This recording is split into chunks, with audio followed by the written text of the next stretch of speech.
ሰላም ሰላም ለእናንተ ይሁን ውድ የቻናሌ ቤተሰቦች እንደምን ቆያችሁ? እንግዲህ ለቻናሌ አዲስ ለሆናችሁ ላይክ፣ ሰብስክራይብ እያደረጋችሁ ዛሬም እውነተኛ ታሪክ የእንጀራ ልጆችን የምታሰቃይ እናትና ልጅ ድራማ ብዙ ነገር እንደምትማሩበት ተስፋ አደርጋለሁ። እንግዲህ እናያለን።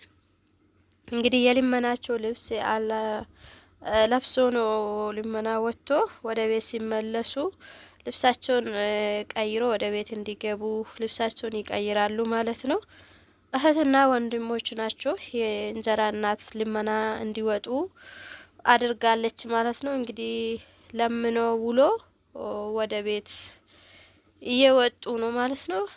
ግን ወንድሜ አንድ ቀን እንዳይታወቅብን እንዳንያዝ ፈርቻለሁ ትላለች። እሷም ለወንድሟ በጣም አዝና እንግዲህ ሴትዮዋ እንደሆነ ገንዘቡን እንደማጠግብ እና ካልሰሩ ደግሞ ወደ ቤት እንዳይገቡ እንደምታስፈራራ ይናገራሉ ማለት ነው። እንግዲህ እቺ ለምን ገደል አትገባም ሴጠን ቁራጭ እያለች በጣም ተበሳጭታለች። እንዴት እናትና ልጅ እንዴት አንድ ላይ ይሆናሉ? እንግዲህ እንኳንም ለአባታችን ልጅ አልሆነች ከኛ አልተወለደችም ትላለች።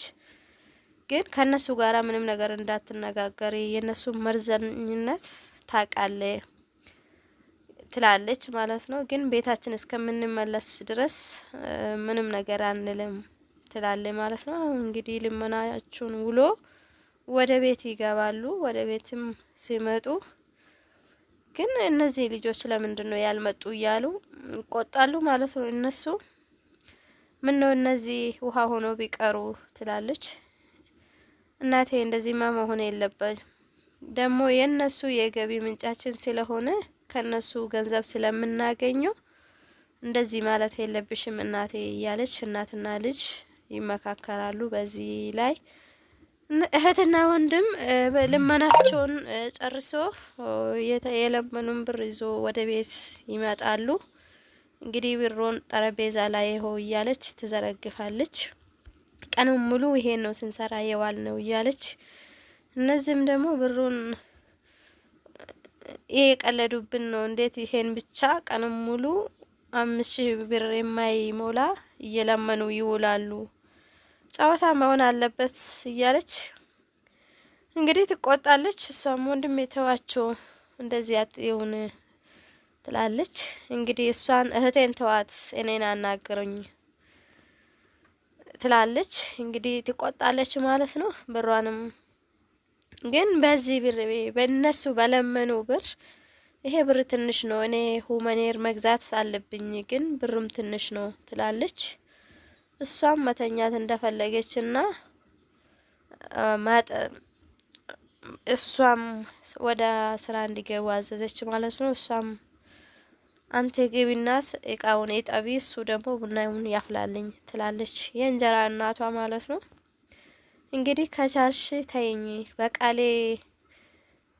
እኛ ለምንም ባመጣኙ እናንተ እየተዝናናችሁበት አይደለም ምንድነው ትላለች። እሷም እድሜው ለኔ በኔ ምክንያት ነው ይሄን ቤት የተቀመጣችሁ ትላለች። እሷም ደክማ ስለመጣ ወደ ስራ እንዲገባ አድርጋለች ማለት ነው። እሷም እያጸዳች የሴትዮዋ ልጅ መጣችበት። ቶሎ ቶሎ ለምን አታጸዳም? ቶሎ ብለሽ ምግብ ስሪልኝ ትላለች። እሷም ስራ አለብኝ ስራ ስላልጨረስኩ ትላታለች። መልሷም ትመልሳለች። እሷም ስታስጠላ እያለች እየሰደበች ጥላት ትወጣለች። እንግዲህ ልመና ውላ መተደክማ መታ ደግሞ ቤቱን ታጸዳለች። በጽዳት ሰዓት ጨርስ ግቢና ምግብ ስሪ ተባለች። እንግዲህ አንቺና ወንድምሽ ችዬ ነው የኖርኩት እያለች ማሳጅ ታስተርጋለች ማለት ነው። እንግዲህ የነሱ የሰውን ክፋት የነዚህ ልጆች ሁለታቸው እነሱ ለምኖ ያመጡባት ብር ነው ምግብም ምንም እየሆኑ ማለት ነው። እሷ ደግሞ ለምንድነው እናቴን የተናገርሽው እያለች እሷን በጥፊ ትመታለች። ድንጋሜ እናቷን ስትመታ በጥፊ ስጥ አድርጋ እንደምትገለው እየነገረች በዚህ በኩል እህቷ ማዝና ወንድሟ ይመጣበታል ማለት ነው። እሷም ለወንድሟ መናገር አትፈልግም። ምንም አልሆንኩም ወንድሜ እያለች ወንድሙም ታስረዳታለች። እሷ ደግሞ ጥሩ እኔ ነኝ በጥፍ ያጮልኩት እያለች ትናገራለች። ወንድሙም ተናዶ ለእናቴ መልስ ስለሰጣች ለዛ ነው በጥፊ ያቀመስኳት ትላለች። ወንድሙም ተናዶ እኔ ምን አንቺ ምን ስለሆንሽ ነው የኔን እህት ታናሽ በጥፊ የምትመቺት ይላታል ማለት ነው። እንግዲህ እህቷን ያጽናናታል። እህቷን በጣም ማዝናለች። እንግዲህ የሰው ክፋት የእናትና የልጅ ክፋት የእንጀራ እናትና የእንጀራ ልጅ ናት እነዚህ የሚያሰቃዩት። እሱም ሁለተኛ እህቷን እንደማትነካ አስጠንቅቋት እህቷን ይዞ ይወጣል ማለት ነው። እንግዲህ እህቷን ይዞ ከወጣ በኋላ ወደ ቤት ገብቶ እየተደባደቡ እህትና ወንድም ይጫወታሉ። በዚህ መሀል እቺ የእንጀራ እናት ትመጣባቸዋለች። እንግዲህ ለእናንተ ተደባደቡ ምን አለባችሁ እያለች ሽንጧን ገትራ ቆማ ምን ፈልገሽ ነው ወዘሪት እያለ የውላችሁ ማሚ ብር ጨርሳለች፣ ቤት ውስጥ የሚበላም የለም፣ እኔም ደግሞ ምንም ብር የለኝም፣ ስለዚህ በሌሊቱ ወጣችሁ ወደ ልመና እንድትወጡ ትላለች። ወደ ልመና እንዲወጡ ታዝላለች። እሱም ቆይ እሺ በልመና ብታገዢ አንቺም እንኳን መኪና ትገዣለሽ እያለ እሷን ይፎግራታል ማለት ነው። ይቀልድበታል። እሷ ደግሞ በዚህ በኩል ትናደዳለች። ፍስ ዛጣቸው እንደዚህ ሆናችሁ ትሰማላችሁ፣ የታዘዛችሁትን ብቻ አድርጉ፣ አንቺ ደግሞ ከጣራ በላይ አታንካኪ እያለች ተቆጥታት ይወጣለች። እነሱ ይስቁበታል ማለት ነው። እንግዲህ እህትና ወንድም ይጫወታሉ። እሷም እነዚህ እናትና ልጆች ናቸው። እንግዲህ ተረጋጊ፣ ሰው ሲጠግብም እንደዚህ ናቸው ትላለች። ግን መንቅሮ ከዚህ ቤት መውጣት አለብን ትላለች።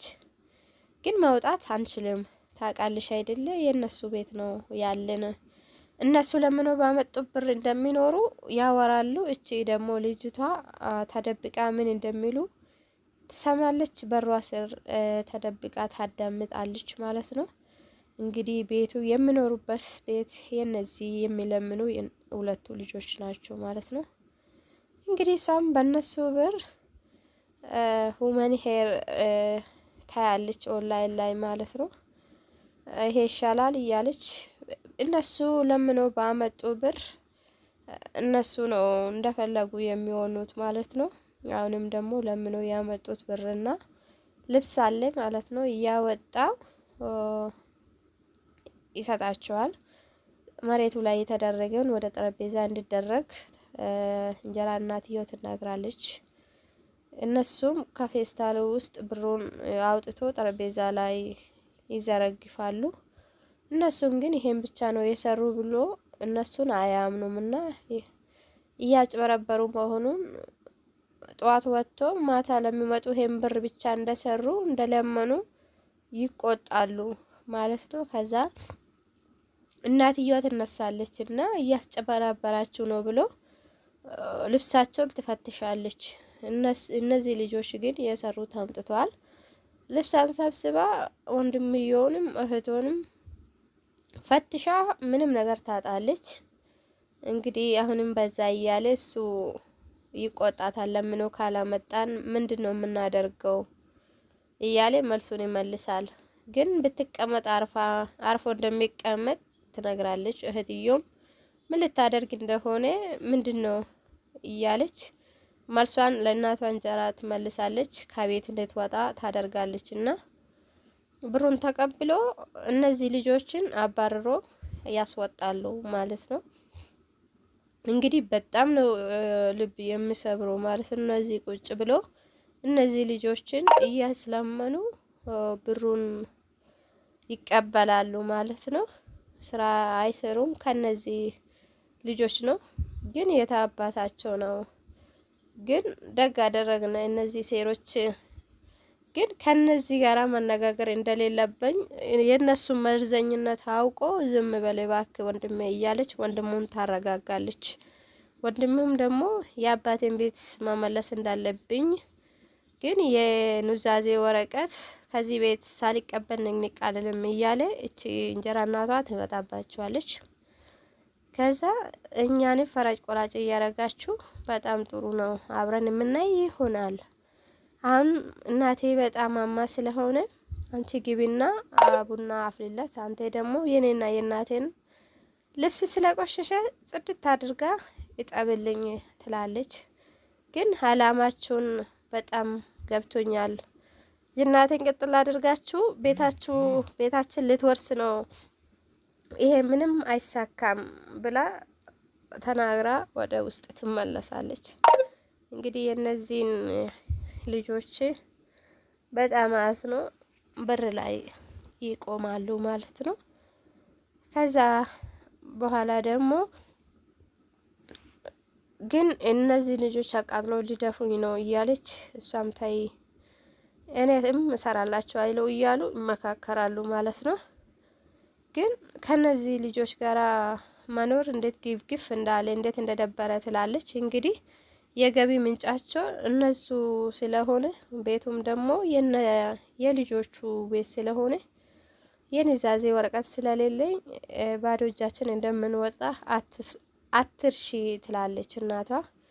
ግን የኑዛዜ ወረቀት ደህና ቦታ አስቀምጫለሁ አትፍሪ ትላለች። በልጆቹ ላብና ቤት ነው እነዚህ እናትና ልጅ የሚኖሩት ማለት ነው። እንግዲህ እነሱም እግዚአብሔር ፈቅዶ ቤታቸውን ለማመለስ ይሞክራሉ ማለት ነው። እናትና ልጅ እቺ ልጅ ቤቱን እያጸዳች ነው። እንግዲህ ወንድሟም ተነስቶ ይመጣል እና እሷን ቤት እያስተካከለች እሱም ከእንቅልፍ በጣም ግርም እነሱ ሁለታችሁም ለምኖ በሚመጡ እናትና ልጅ ደግሞ ሁመኔር ለመግዛት ሾፒንግ ለመውጣት ይሞክራሉ ማለት ነው። ግን እነዚህ ልጆችም ደግሞ ምን እንደምትሆን ያወራሉ ማለት ነው። ሙድ ይይዝበታል። እኔና ማሚ ሾፒንግ እንደምንወጣ ቤቱን አጽድተሽ ጠብቂኝ ብላ ትወጣለች። እና እነዚህ ልጆችም አውሬ አይደለም እንዴ እያለ ቁርስ የለም እንዴ እያለ ይጠይቋታል። እሷም ደግሞ ለአንዴ ለወንድሜ እያለች ቆንጆ ቁርስ ሰርታለች። እንግዲህ ቁርሱን ልታመጣላት ወደ ኩሽና ትገባለች። አሁን ቁርስ ሰርቶ እየበሉ እነዚህ በእነሱ ላብ የሚያድሩ እናትና ልጅ ሾፒንግ ወጥቷልና እየበሉ ትመለሳለች። እንግዲህ እነሱ ደስ ብላቸው ቁርሳቸውን እየበሉ ነው እና ድንገት እየበሉ እነሱ ደግሞ ይመጣሉ። ሲመጡም ደግሞ የቤቱን ምግብ ፈጁልሽ እናቴ ትላለች። ግን እንዴት ነው ተደብቃችሁ የምትበሉት እያሉ ይቆጣሉ። እነዚህ ልጆች ግን ቡናም አልተፈላም፣ አሁን ይደርሳል፣ ስራ በዝቶብኝ ነው፣ አሁንም ቡና አፈላለሁ፣ እናንተም ቶሎ ልትመጡ ብዬ አላሰብኩም ትላለች። ግን ለምን ይደብረኛል፣ በቃ አሁን ቁርስ ላቅርብላችሁና እኛማ የእናንተን ትራፊ አትበላም እያለች እንግዲህ ይሄንን ጠበስ ጠበስ አድርጋ አምጭልኝ ብላ የሆነ ጥቁር ፌስታል ወንበር ላይ ትወረብርብታለች ማለት ነው። እንግዲህ አንተ ይውጣልኝ ትላለች። ይሄም ደግሞ ራሱን ይዞ ቁጭ ብሏል፣ ተናዷልና አቤት ጥጋብ፣ እንዴት ነው እንደዚህ የምታደርገው? ከቤት ተነስና ውጣልኝ ትላለችና ትሳደባለች። ልጅቷም ደግሞ ታይ እያለች ምግባቸውን አስጥላ ምግባቸውን እየበሉ ቁርሳቸውን ጥሎ እነሱ እየሰደቡ ጥሎ ይወጣል። ግን እንዴት እንደደከማ እናቷ ጋር ያወራሉ። እንግዲህ የሰው ክፋት በሰው ላብ የሚተዳደሩት እንደዚህ ነው ማለት ነው። እነዚህ ልጆች ግን ምግባቸውን ሰርተው እየበሉ አሁንም ይመጣሉ ማለት ነው። ማታ እራት ሰርተው ይበላሉ።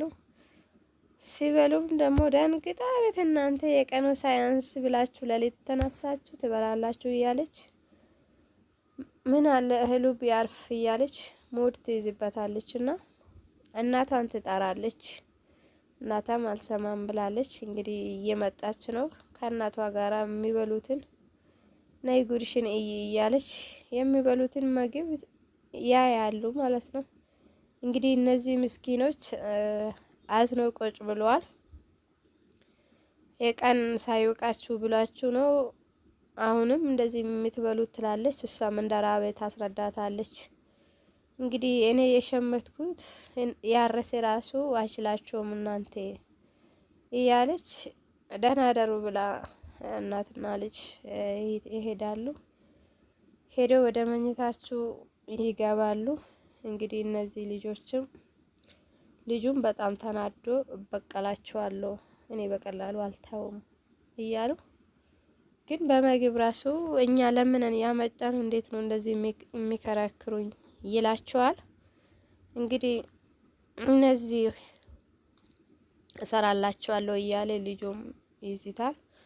እንግዲህ በጣም እንደተጨነቀ ያስረዳል ማለት ነው። ልጁ ግን እንደዛ አድርጎ ተነስቼ እያለ እና እህቴ ቢልኝ ብሎ ይነሳል ማለት ነው። ወንድሙ እንግዲህ ተነስቶ ይወጣል። እህትዮም ደግሞ ቤት ተኝታለች። ተኝታ ደግሞ ሲያዩ እነሱ የሚፈልጉት ወጥተው እንዲለምኑ ስለሆነ ወንድምየውም እህትዮም ተኝተዋል ያሉት። እንግዲህ መጨረሻቸውን እነሱ ልመና ስላልወጡ ሲመጡ ደግሞ ቁጣቸውን ያወርድባቸዋል። እናንተን እኮ ነው የምላችሁ እያለች ተነስቶ ወደ ልመናቸው እንዲወጡ ታደርጋለች። ስትፈልጉ ቤተክርስቲያን ላይ ስትፈልጉ መንገድ ላይ ተቀምጣችሁ 10,000 ብር እንዲታመጡ ከሁለታችሁ እፈልጋለሁ ዛሬ ትላለች። ግን እሱም ዝጊ አፍሽን እንዳላጨው እሺ ይላታል ልጅቷን ማለት ነው። ግን እስከ ዛሬ ለእናንተ ብለን ስንጮከን ኑረናል። ደግሞ ለማይሞላ ከርሳቸው ልመና አስወጥታችኋል። በገዛ ቤታችን ባዳ ሆነን ቀርተናል። ከዚህ በኋላ እድል የሚባል አሰጣችኋል። ከዚህ በኋላ የአባትን ቤት ለቃችሁ ውጡልኝ ይላል። ቀልደኛ ነው እባክህ እያለች ይሄ ቤት የኔና የልጄ ነው፣ በዚህ ጉዳይ ተስፋ ቁረጥ ትላለች። በዚህ አንድ ሳምንት ውስጥ የአባትየውን ቤት ለቆ እንዲወጡ ይነግራቸዋል ማለት ነው። አሁን እሷ ነገሩም በህግ እንደሚሄድ ይነግራቸዋል። በክብር እንደገባችሁ በክብር ቀጥ ብላችሁ ውጡልኝ ይላል። እህትየውም ደስ ያላት፣ እነሱ ግን ደንግጠዋል። እህትየዋ በጣም ነው የተደሰተችው። ግን አባዬ ለኔ ተናዘዘ እጄ ላይ ያለ በእናንተ ቤት ደብቃችሁ ሞቷል። በ24 ሰዓት ውስጥ ቤቱን ለቆ እንዲወጡ ይነግራቸዋል ማለት ነው። እንግዲህ እናቴ ወይኔ ጉዳችን እያለች ምን ልናደርግ ነው ምን ልንውጠን ነው እያለች እጇን እያራገፈች እናቷ ወይኔ ጉዳችን እያለች እንግዲህ ተጨንቋል ማለት ነው። በፊት ልጆቹ ሊያስለምኑ ቆየ። አሁን ግን የልጆቹን ቤት